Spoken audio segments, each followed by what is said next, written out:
Welcome back to Grief Inspired. My name is Catherine McNulty, and in today's video, we are talking about clearing out, decluttering, getting rid of some of the items that linger after your loved one has gone.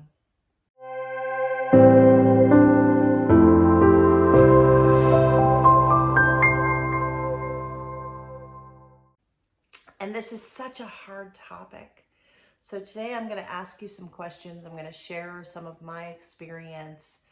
And I really want to encourage you to let me know your thoughts on this, because I've hesitated in doing this video because it's something that I know is so very personal.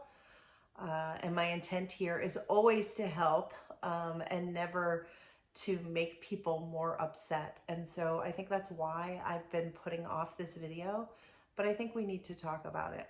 So let's just use this as an opportunity to explore and see what we come up with. So getting rid of the things that belong to the people that we've lost can be really hard. It's definitely something that we want to avoid. It's definitely something that the timing of is very uncertain. There is no way to say, you know, you should do it at this time. But I think there's a way of knowing when it's right for you, and maybe it's a process. Maybe it's something that happens over time. Now, I talk to a lot of people, as you all know, who have lost spouses or who have lost adult children or who have lost parents who they've had in their lives for years and years, and going through all of the things that are left can be really daunting. So the majority of my experience is with my son, Jackson Robert.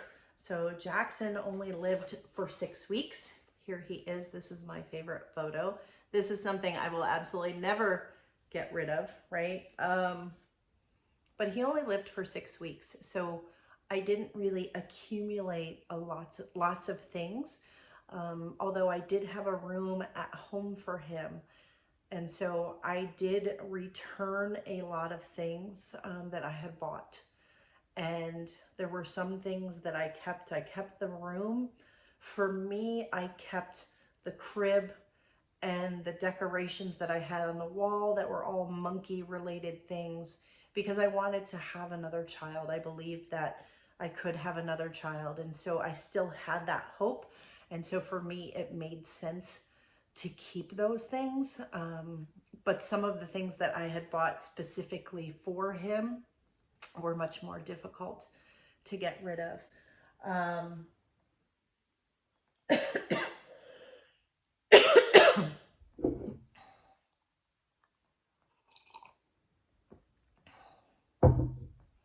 I think that there are certain things that no matter what have so much meaning that there's just no way we would ever get rid of them. And so, you know, my advice to people would be to start with those, right? What are those things that you absolutely could never get rid of? The things that you cherish the most, the things that remind you of them most, the things that sort of symbolize the relationship that you have. I think those are the things that are really, you just couldn't ever possibly get rid of, right? So for me, this was the little outfit that Jackson was wearing on the day that he passed. That's something that's, you know, never going to go away. I have this little bear that someone gave to me in the hospital in passing, that meant so much. And it's, I don't know if you can see it, but it says Jesus loves me on it. And I remember getting it, and it takes me right back to the moment, because I was devastated and walking through the hospital. And literally somebody just like reached out and handed me this bear because they knew I was in the infant wing. And I immediately burst into tears. And so thinking of that reminds me of that moment. So with this particular one, I keep this, I get this out on the days when I need to have a good cry. I tried putting it on my dresser just recently, and it's been 12 years for me because it means a lot to me. It means a ton. But what I found was that keeping it on my dresser brought me more pain, because it takes me right back. And so I decided not to keep it out where I can see it every single day. Whereas in contrast, I do have this photo and I keep it in my bedroom because when I see it, it makes me happy and it reminds me of him, and that makes me feel good. So I keep that in my space. You know, another quick example, and this is, I hesitate to share, but this is the urn that I have Jackson Robert in. His ashes are in the base of this.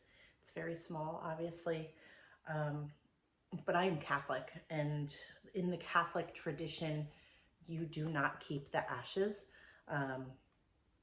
You do not separate them. You do not put them in jewelry. If you scatter them, you do have to scatter them all at once.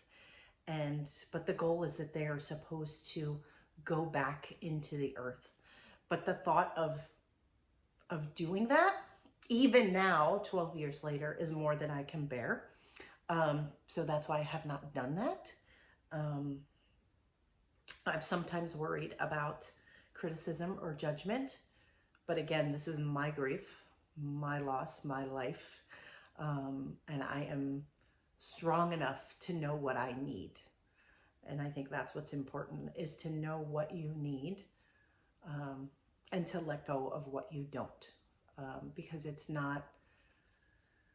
doesn't make sense to keep shrines to people and to not change, because it keeps you stuck. Please let me know what you think. How long did you keep everything exactly as it was?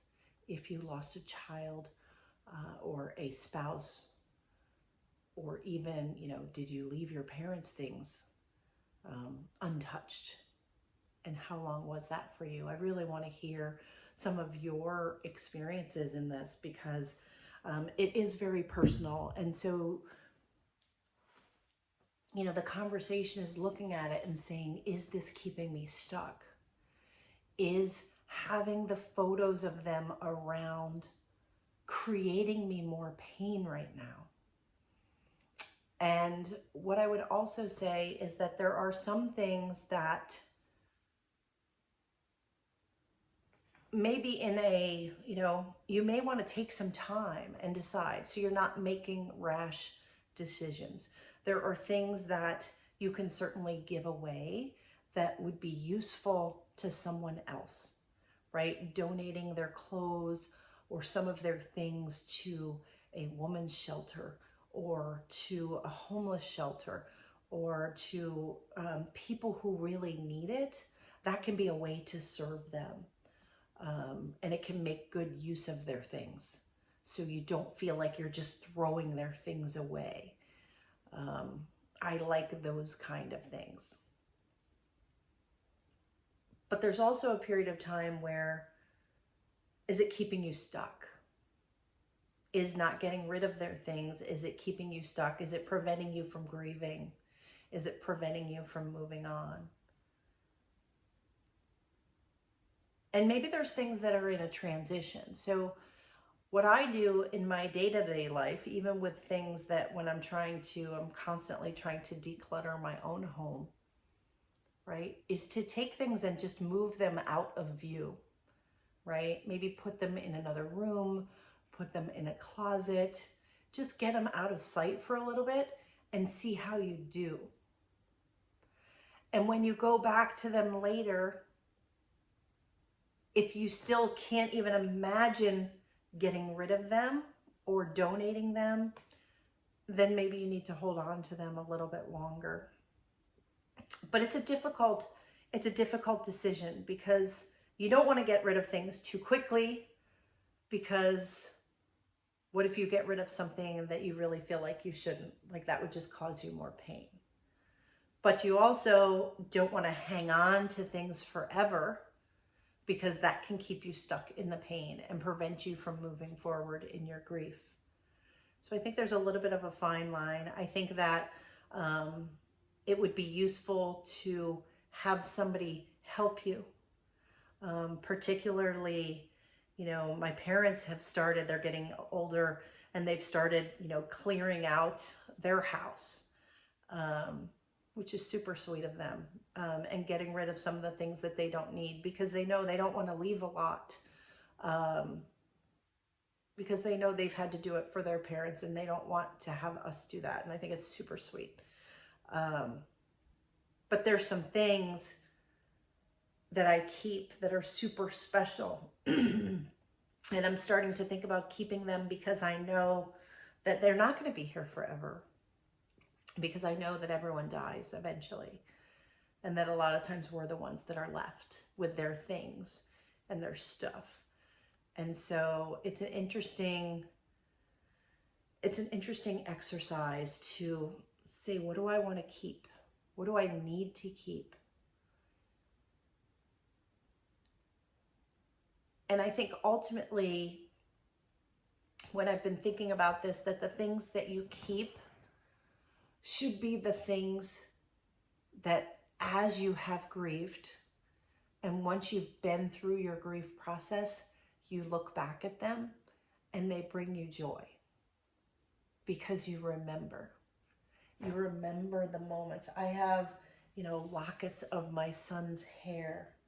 I have, again, I have, this is his little footprints, right? I don't keep this out everywhere, every day for me to see. But on his birthday, or on the day that he died, those are the days when I go to these things. And it brings me joy. It brings me a little bit of pain too. But ultimately it's more joy than pain, because I remember him, and I remember how special he was to me, how special he still is to me, and the beautiful memories that we shared. And so I think that's the key to getting rid and decluttering, and helping you move on and dealing with your loved ones' things. But it's definitely not easy. So I really do want to hear your thoughts on this. And like I said, I've been very hesitant to do this video, because I don't want to upset anyone.